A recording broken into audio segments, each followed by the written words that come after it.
Bonjour tout le monde, bienvenue dans cette nouvelle vidéo dans laquelle on va parler de sport, d'alimentation et du coup je voudrais, avant de poursuivre, faire un petit warning. Donc comme vous l'avez vu dans le titre, on va parler de prise de poids, de perte de poids, d'alimentation et donc ce que je vais dire dans cette vidéo ça ne concerne vraiment que moi et je n'incite absolument personne à prendre mon exemple. Donc si vous souffrez de troubles du comportement alimentaire ou que c'est un sujet qui est sensible pour vous et qui peut vous trigger, je vous conseille tout simplement de ne pas regarder la suite de cette vidéo. Ceci étant dit, donc petit bilan de ma situation actuelle.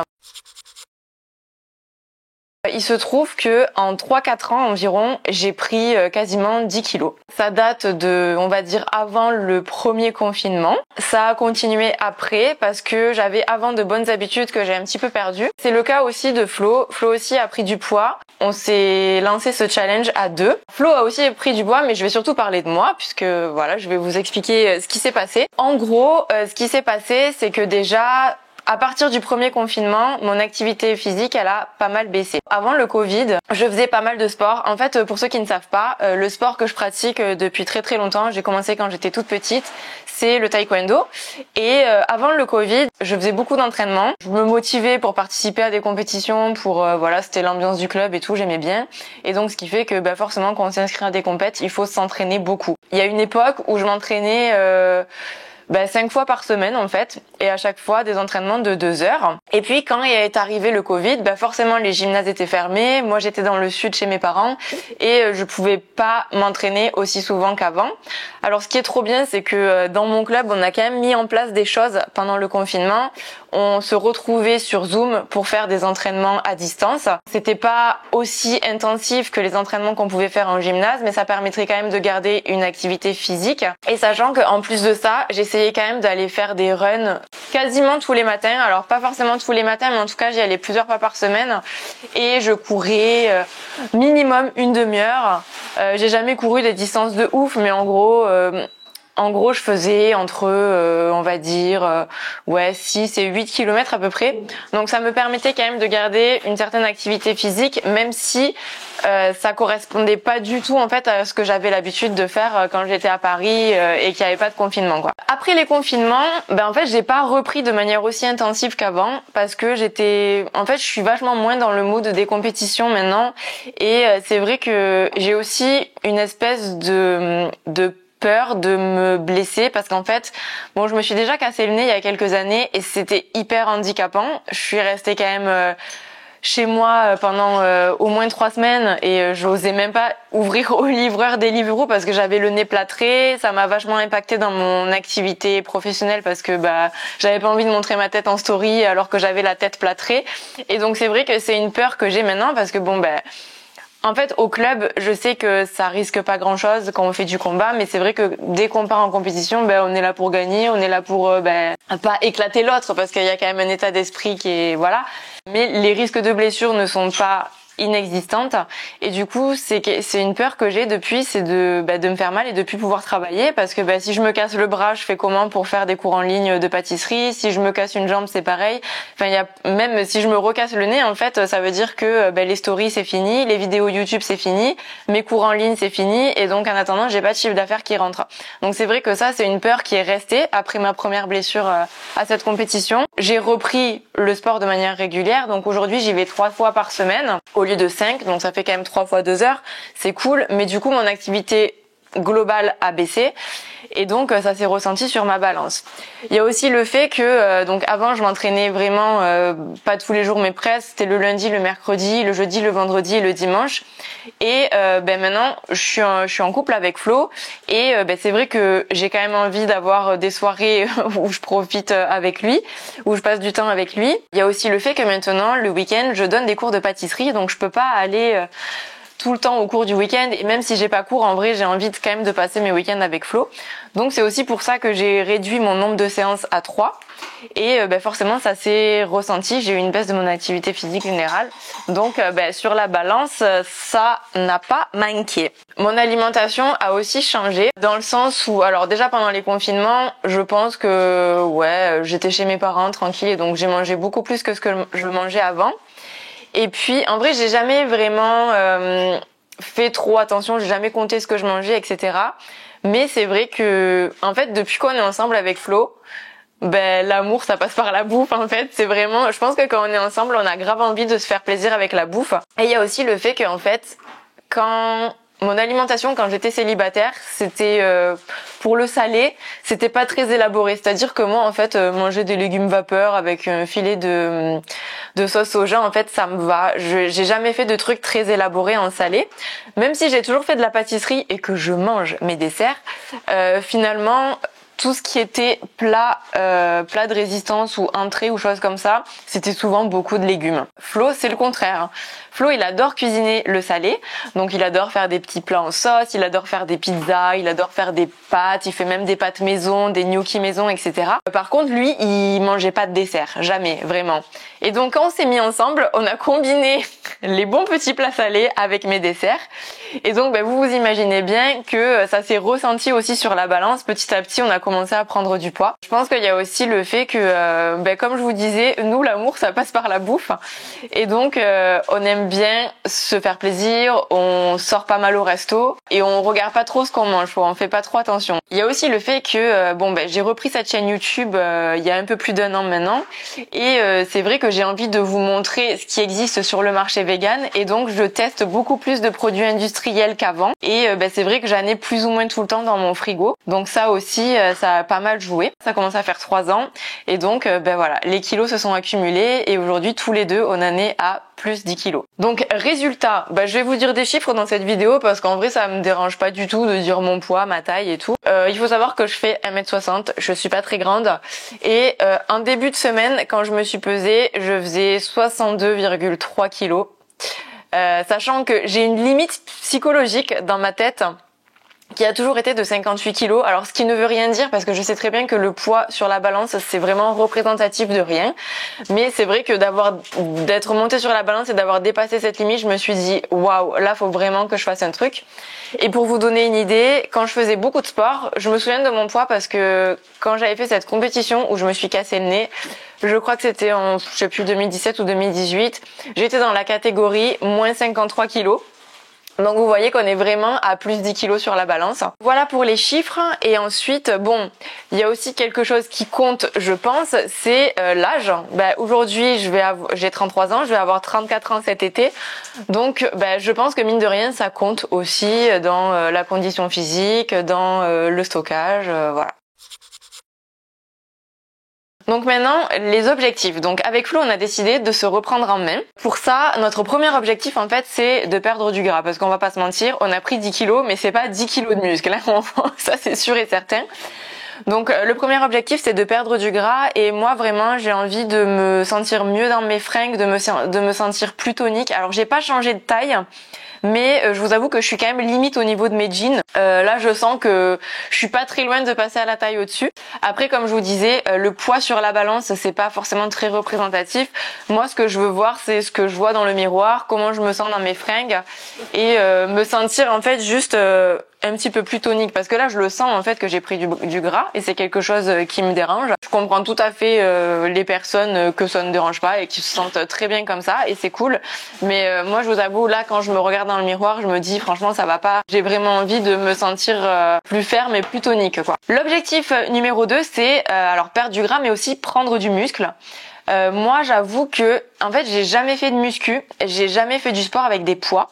Donc pour moi c'est quelque chose qui est tout nouveau et donc c'est pour ça que je vous disais que le poids sur la balance est finalement pas très important parce que finalement 1 kg de muscle et 1 kg de gras c'est pas la même chose. 1 kg de gras ça va être beaucoup plus volumineux dans le corps qu'1 kg de muscle. J'aimerais bien me challenger un petit peu niveau muscu parce que comme je vous disais c'est quelque chose que j'ai jamais fait et je pense vraiment que c'est quelque chose qui peut m'aider aussi dans le sport que je pratique et que j'aime qui est le taekwondo puisque le taekwondo ça reste un sport qui est assez cardio où il faut être assez vif, assez rapide et finalement on fait que des exercices au poids du corps et pas du tout d'exercices avec des poids. Là où je pense que la muscu ça peut m'aider c'est dans la puissance de mes coups. Moi j'ai tendance à vraiment taper pas fort, c'est un truc de fou franchement et ça je pense que ça peut vraiment m'aider dans ma pratique. L'objectif numéro 3 c'est aussi de faire du sport à deux avec Flo puisque le but c'est pas que je me rajoute des séances de taekwondo auxquelles je ne vais plus pour passer du temps avec Flo mais l'idée c'est que aussi on puisse passer du temps ensemble tout tout en faisant du sport. Parce que il y a aussi le fait que Flo aussi il fait du sport de son côté, lui il va à la salle de muscu, il a un abonnement à Fitness Park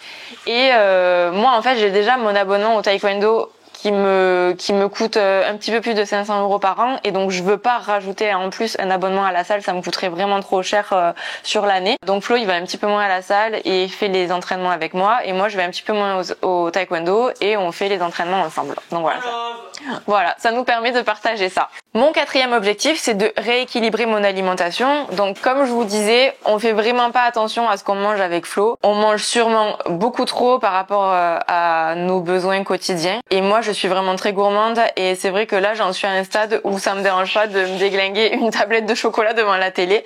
Donc il y a des trucs où vraiment on abuse de ouf. Faut vraiment en fait qu'on se recadre là-dessus, qu'on reprenne de bonnes habitudes. Moi, j'ai quand même pas mal de craving de sucre. Donc ça, j'aimerais bien arriver à maîtriser ça. Et ouais, tout simplement éviter de manger trop transformé, se recentrer sur des produits bruts. Je vous en parlerai un petit peu plus après, mais je vais plus regarder les macronutriments parce que c'est quelque chose que j'avais pas du tout l'habitude de faire, mais je vous en reparle juste après. Le cinquième objectif, et c'est pour ça que je vous fais cette vidéo aujourd'hui, c'est pour montrer qu'en fait, même si on est vegan, on peut faire du sport, on peut faire du sport intensif, on peut manger équilibré et on peut aussi manger suffisamment de protéines. Je sais pas si je vais atteindre mon objectif, mais en tout cas, je voulais vous partager quand même des sportifs qui sont véganes et qui font des performances de ouf. Parce que en fait, il y a plein de sportifs de haut niveau qui sont véganes. Par exemple, Lewis Hamilton, il est vegan, il a quand même été 7 fois champion du monde de Formule 1, ce n'est pas rien. Il y a aussi Venus Williams et Serena Williams qui sont des tenniswomen qui sont hyper connues et qui sont véganes toutes les deux. Je sais plus exactement quel titre elles ont remporté, mais en tout cas c'est du tennis à haut niveau. Ensuite il y a aussi, alors attendez, faut que je prononce bien, Patrick Baboumian. Je sais pas si vous voyez qui c'est. Je l'avais découvert dans le documentaire The Game Changer sur Netflix et il a été qualifié comme homme le plus fort du monde. Le gars, il a réussi à porter 550 kilos sur 10 mètres. Je sais pas si vous vous rendez compte en fait de l'exploit du truc. Et il y a aussi Arnold Schwarzenegger qui est quand même un gros tas de muscles, qui est vegan et qui a d'ailleurs été producteur de ce documentaire The Game Changers.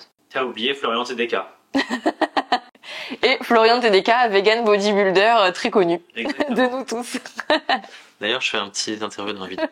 Donc ça, c'est juste un petit échantillon de sportifs que moi je connais.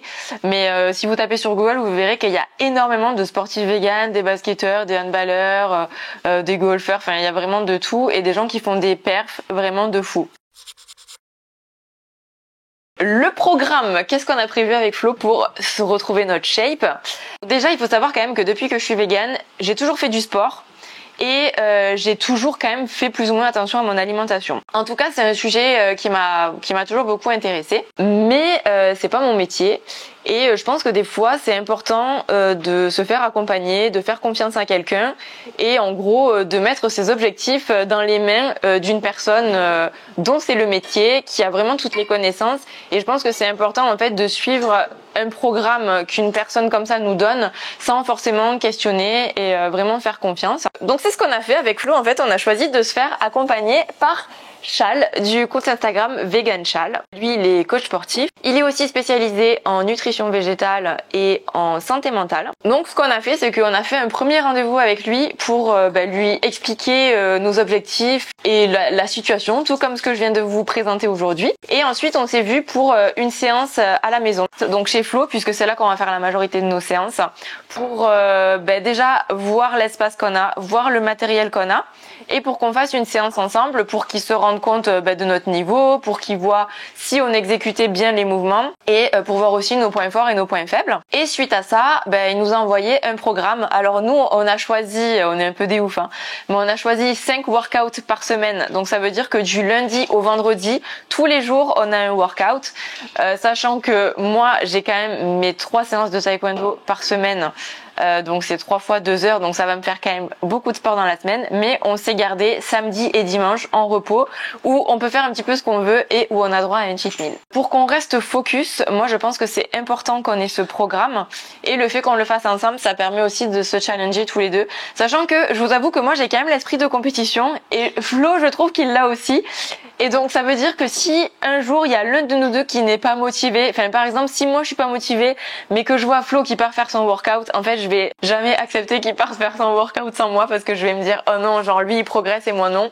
Donc j'avoue que mon esprit de compétition reprend le dessus et même si j'ai la flemme, je vais me motiver pour le faire aussi. Le fait de le faire à deux, ça permet aussi de rester motivé. Si on voit que l'autre il a un petit coup de mou, on peut le remotiver. Par exemple, moi je le vois, dès qu'on a des exercices de muscu pour les bras, ben franchement je suis nulle. Tout ce qui est bras, je suis vraiment super nulle. Et là je vois Flo, tout de suite il me rebooste, il me dit allez lâche rien et tout. Et c'est vrai que ça aide de fou parce que si j'étais toute seule, je pense que je laisse tomber les bras direct. Alors pour vous expliquer un petit peu le sport qu'on fait, donc Charles il nous a fait un programme donc avec 5 séances par semaine. Donc là, pour l'instant, on est sur un programme sur 8 semaines. Au niveau du contenu des séances, donc pour l'instant, donc là, c'est la première semaine. On a commencé il y a 3-4 jours. Et pour l'instant, ce sont des exercices au poids du corps. Donc j'imagine que plus on va progresser, plus on pourra éventuellement rajouter un petit peu de poids. En gros, les exercices qu'ils nous donnent, c'est pas mal de burpees, des fentes, des squats, pas mal de jumps, des exercices où c'est sauter, quelques exercices d'abdos et de gainage, des exos aussi pour les bras avec des élastiques. Donc en gros, c'est poids du corps, élastique, les petits poids qu'on a à la maison, de la corde à sauter. Ce qui est cool, c'est que c'est des exercices qu'on peut faire partout. C'est quelque chose qu'on avait demandé à Chal aussi, parce que comme avec Flo, on part quand même souvent faire des petits week-ends prolongés, on voyage un petit peu, etc. Ben en fait, peu importe où on est, on pourra faire nos séances. Donc ça, c'est vraiment un point positif pour nous. Pour l'instant, les sessions qu'on a, c'est des sessions qui font minimum 35 minutes et maximum 1 heure. Je crois 1 heure, c'est le plus long qu'on a eu pour l'instant. Et c'est quand même des séances qui sont à haute intensité. Il n'y a pas beaucoup de repos, c'est quand même assez cardio. Comme je vous disais, je garde mes 3 séances de taekwondo par semaine. Donc je vous avoue que j'essaie d'avoir le mental et la détermination pour faire vraiment tous mes trainings. Là, c'est la première semaine et c'est vraiment pas facile parce que j'ai beaucoup de courbatures. Parce que dans les séances de Chal, je travaille des muscles que j'ai pas l'habitude de travailler au taekwondo. Donc forcément, la première semaine, là, je suis blindée de courbatures. Et donc quand j'ai fait ma session de Chal le matin et que le soir je dois aller au taekwondo, je vous avoue que c'est vraiment dur. Hier, j'ai raté ma séance de taekwondo parce que vraiment j'avais trop mal partout. Je vais essayer dans les prochaines semaines de vraiment tout faire, mais franchement, j'essaye de garder le mental, c'est dur, mais je vais essayer vraiment de m'y tenir. Je pense qu'il va y avoir des jours qui sont plus durs que d'autres, mais bon, en vrai, je pense que c'est cette semaine le plus dur. C'est aussi ce que j'aime bien dans le sport. Moi, j'aime bien me challenger, et je sais que le sport, en fait, c'est se mettre dans une position inconfortable et potentiellement des courbatures et des petites douleurs, etc. Je sais qu'en fait, quand je ressens ça, c'est ce qui me fait progresser. Et donc ça me fait garder mon mental. Ah oui, et dernier truc au niveau de l'activité physique, alors c'est pas Chal qui nous a imposé ça, mais en fait nous on a décidé de faire au minimum 10 000 pas par jour. Et donc on s'est fait une petite routine avec Flo, c'est que tous les soirs on va marcher pendant 1 heure, 1 heure et demie. On va faire un grand tour, et en fait on aime trop parce que ça nous permet d'avoir des discussions qui sont vraiment cool. Ça nous permet de papoter pendant 1 heure, 1 heure et demie. Et finalement c'est vraiment différent de quand on est à l'appart, on est sur nos téléphones ou on regarde une série. Là, ça nous permet vraiment d'avoir du temps de qualité à deux, où on est vraiment là, dispo l'un pour l'autre, où on a des conversations intéressantes. Du coup, c'est trop bien pour le love aussi. Au niveau de la nutrition, pour l'instant, on n'a pas mis de choses en place avec Chal au niveau de la nutrition. On se débrouille un petit peu avec Flo. Moi, au début, j'étais pas très chaude pour compter les calories. Je vous avoue que c'est un truc qui me saoule. Et surtout, en fait, pour moi, compter les calories, c'est pas quelque chose qu'on peut garder sur le long terme. Parce que en tout cas pour moi, je trouve que c'est beaucoup trop contraignant. En fait, j'ai envie qu'on reprenne de bonnes habitudes alimentaires sur le long terme. Cela dit, moi, j'ai jamais compter mes macros, j'ai jamais compté les calories et j'ai jamais réellement fait attention à ce que je mangeais en termes de quantité. J'ai quand même décidé de télécharger une app pour compter les premières semaines, juste pour me rendre compte et me donner de bonnes habitudes en fait, juste pour me dire est-ce que ce que je mange c'est trop, est-ce que c'est pas assez, est-ce que c'est bien réparti en termes de glucides, lipides, protéines ou pas. Flo, il a une app qu'il utilise depuis très longtemps qui s'appelle MyFitnessPal. Tous les go muscu utilisent ça, hein. J'ai l'impression, je la vois partout sur YouTube et tout. En fait, moi j'ai voulu la télécharger, mais comme je l'ai téléchargée très récemment, il y a des options qui sont payantes et qui ne le sont non pas pour Flo. Donc j'ai changé d'app et j'ai pris une app qui s'appelle Lose It. Je vous mettrai le lien en barre d'infos si jamais ça vous intéresse. L'intérêt d'avoir ce genre d'application, c'est que tous les jours on rentre ce qu'on mange et en quelle quantité. Et ce qui est intéressant, c'est qu'on peut scanner les codes barres des produits qu'on utilise. Et ça, c'est l'option que je n'avais pas sur MyFitnessPal qui est devenue payante. Donc je scanne ce que je mange et je vois ce que ça représente en termes de protéines, de glucides et de lipides. Aussi, pourquoi j'ai téléchargé cette application, au-delà de me rendre compte de ce que je mange, on a décidé avec Flo de se faire un léger déficit calorique. Alors moi j'ai fait un léger déficit, Flo il s'est fait un truc hardcore, mais moi franchement je préfère rester. Moi je me suis mise à 1608 calories par jour, je crois. D'après ce que j'ai lu sur Google, j'ai l'impression que ça va. Bon, en tout cas, j'ai pas ultra faim parce qu'on mange quand même bien. Donc, pour l'instant, ça se passe bien. L'idée, c'était d'être en léger déficit calorique en plus du sport pour pouvoir vraiment perdre du gras. C'est hyper intéressant pour moi parce que, en fait, quand j'ai une assiette devant moi, je me rends pas compte de combien ça représente en glucides, combien ça représente en protéines, combien ça représente en lipides. C'est cool parce qu'en même temps, j'apprends des trucs. Ça me permet d'avoir le coup d'œil pour plus tard, pour que je garde des bonnes habitudes, mais sans forcément calculer à chaque fois parce que bon, on va pas se mentir, c'est quand même chiant de tout scanner et de tout regarder, de tout rentrer dans l'appli. Donc c'est vraiment pour les premiers temps, mais après j'espère que je serai autonome en fait et que j'aurai le coup d'œil pour voir à peu près quoi. Pour continuer à parler d'alimentation, moi c'est quelque chose qui m'a toujours intéressée. J'ai lu pas mal de bouquins sur l'alimentation et j'ai aussi côtoyé pas mal de naturopathes, ce qui m'a donné pas mal de connaissances sur l'alimentation. Mais depuis peu, je regarde des contenus qui sont plus axés sport, donc sur Insta et sur YouTube. Donc en gros, je suis des personnes qui sont dans le fitness, dans la musculation et tout ça pour voir un petit peu ce qu'ils mangent. Et pour le coup, je trouve que cette approche santé que j'ai eue avec la naturopathie, avec les bouquins que j'ai lus, ça manque un petit peu dans les contenus muscu et fitness, puisque en fait ce sont des personnes qui sont hyper focus sur les macronutriments et les calories, et finalement ils se soucient pas trop du bio, de la saisonnalité, des vitamines, des produits industriels qui ont potentiellement des listes d'ingrédients à rallonge et qui sont blindés d'additifs. Et aussi j'ai remarqué que c'est des personnes qui ont pas du tout de variété dans leur repas. En fait ils mangent quasi tous les jours la même chose, et donc finalement ils font attention que aux macronutriments et aux crédits de calories auxquels ils ont droit dans la journée quoi. Sauf que il y a une différence entre manger 2000 calories de fruits, légumes, céréales, oléagineux, protéines végétales et 2000 calories de pizza, de chips, de bonbons, de trucs industriels. Enfin, vous voyez ce que je veux dire. Il y a vraiment une différence entre les deux et je trouve que ça, c'est pas assez pris en compte dans les contenus axés muscu fitness. À l'inverse, je trouve que dans le discours des naturopathes, il manque déjà la prise en compte de l'activité physique parce que tout le monde ne fait pas la même activité. Il y a des personnes qui sont sédentaires et des personnes qui sont ultra sportives et forcément, une personne qui est sédentaire n'aura pas du tout les mêmes besoins en énergie qu'une personne qui est ultra sportive. Et je trouve aussi que la consommation de protéines n'est pas suffisamment prise en compte dans tous les contenus de naturopathes en fait, surtout quand on a une alimentation végétale. Et d'ailleurs, c'est vrai que c'est quelque chose dont je me suis rendu compte grâce à Flo, c'est que je pense que je ne mangeais pas suffisamment de protéines par rapport à mon activité sportive. En fait, il existe plein de sources de protéines végétales, mais je trouve que c'est pas forcément évident de remplir son quota quotidien. Surtout que une erreur qui est faite, je pense, quand on devient végane, c'est que en fait, on enlève les protéines animales et on remplace pas forcément par des bonnes sources de protéines végétales. Quand on est vegan, on dit souvent que pour avoir suffisamment de protéines, il faut manger beaucoup de légumineuses. Sauf qu'en réalité, pour atteindre la quantité de protéines dont on a vraiment besoin dans une journée, il faudrait manger énormément de légumineuses.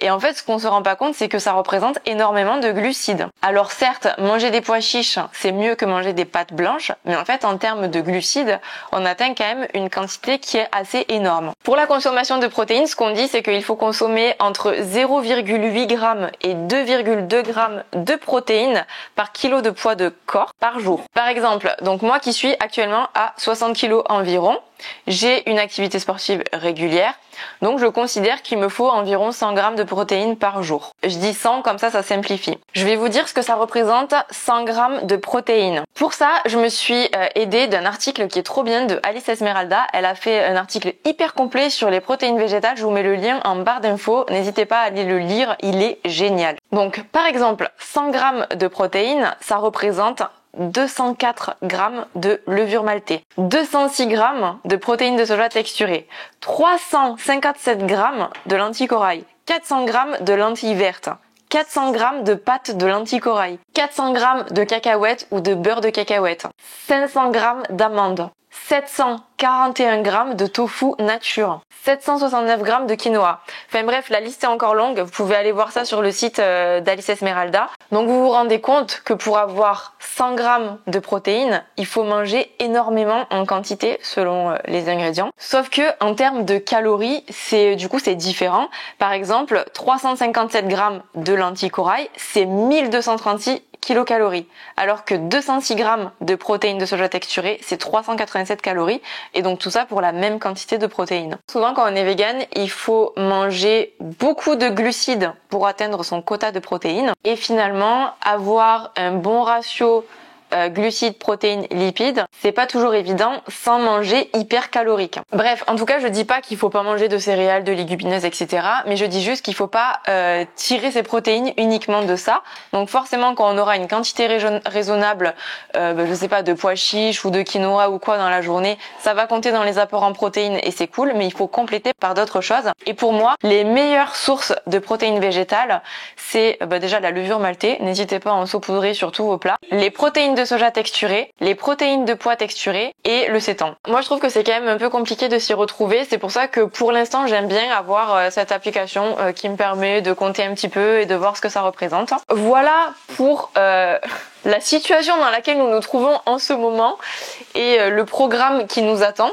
Donc là, ça fait déjà 4 jours qu'on a commencé. Bah écoutez, ça se passe bien. Moi, je vous dis, j'ai des courbatures de fou, mais c'est pas grave, c'est pas ça qui va m'arrêter. J'ai quand même encore la motive et la détermination. Donc ça, c'était une vidéo pour vous raconter dans quoi on se lance avec Flo. Si vous avez des questions pour de futures vidéos, n'hésitez pas à les laisser en commentaire. Moi, ce que j'avais dans l'idée, c'était de faire une vidéo juste à la fin en fait de notre programme, donc d'ici plusieurs mois, pour vous partager les résultats avec des photos avant et des photos après. On a pris nos mensurations avant de commencer, on s'est pesé, on a pris des photos pour avoir aussi la transformation visuelle. S'il y a des choses qui vous intéressent dans ces nouvelles habitudes, dites-moi en commentaire et puis je pourrais faire éventuellement des vidéos dédiées si vous avez des questions en particulier. Est-ce que à la fin du programme, tu penses que j'arriverai à faire des jumping jacks correctement? Je sais pas. Flo, il a des problèmes de coordination. Ouais. Et en fait, il arrive pas à faire des jumping jacks où en fait, il arrive à coordonner les bras et les pieds, quoi. C'est fou. Du coup, à chaque fois, quand on se regarde, elle est morte de rire pendant l'entraînement parce qu'on a tous les jours. Mais peut-être que dans 2 mois, je les ferai correctement, hein, que j'arriverai à coordonner mes mouvements. J'espère. Parce qu'en plus, on en fait vraiment tous les jours parce que les jumping jacks, ça fait partie du warm-up de l'échauffement. Si au bout de 6 mois, il arrive pas à les faire, c'est c'est pas 6, c'est 2. Pour l'instant, on est sur 8 semaines. Donc là, sur les 8 premières semaines, on a un programme de sport pour perdre du gras. Et ensuite, quand on aura perdu du gras, on aura un programme de sport qui sera plus axé prise de muscle. Beast mode. Est-ce qu'on leur demande de mettre dans cette vidéo un emoji genre d'homme ou de femme enceinte pour représenter notre bide ou un emoji muscle? Ou les deux, choisissez. En fonction de la motivation que vous voulez nous donner. J'en ai fini pour cette vidéo. Comme d'habitude, pensez à mettre un petit pouce en l'air pour le soutien. Pensez à vous abonner à la chaîne, à activer la cloche pour ne pas rater les prochaines vidéos. Et moi, je vous dis à la semaine prochaine pour une nouvelle vidéo. Bye!